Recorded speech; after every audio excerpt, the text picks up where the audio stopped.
विकारी भाव है और बद्ध कर्म है और जीव भी है।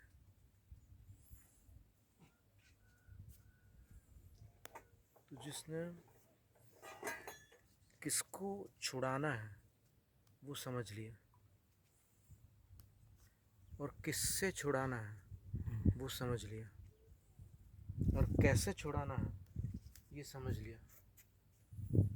वो अगर संकल्पित हो जाए कब छुड़ाना है तो फिर कल्याण हो जाए।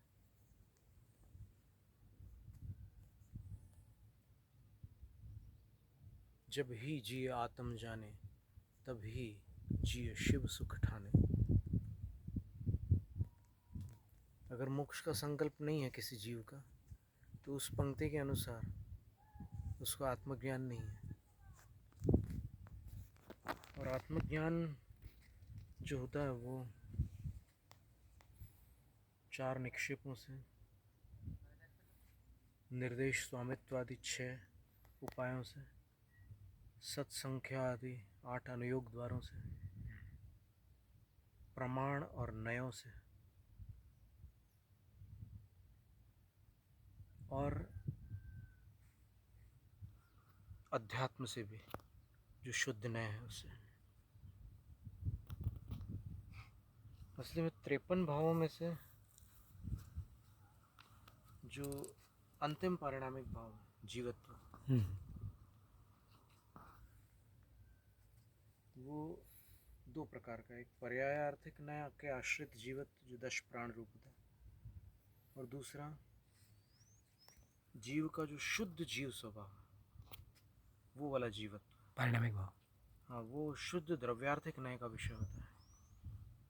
तो उस शुद्ध द्रव्यार्थिक नय वाले जीवत्व को जानना है, ये मेरा मूल स्वरूप ये है, और ये जो कुछ भी है मेरे अंदर बहुत सारी शक्ति, अनंत शक्तियाँ हैं। तो जो मेरी वैभाविकी शक्ति है वो कर्म और नौकर्म के संयोग से नाना प्रकार की विकृत परिणतियाँ करती है। इवन भोजन पचाने की शक्ति भी शरीर में नहीं है, आत्मा में है। अगर आत्मा की शक्ति का सहयोग न हो तो भोजन पच नहीं सकता।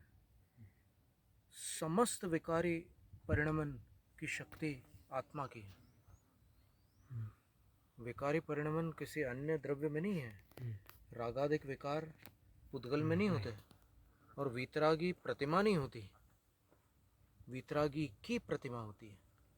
प्रतिमा वीतराग नहीं होती, वीतराग तो आत्मा ही होती है। तो इन सारी बातों को समझ करके बस एक बार इन चरणों में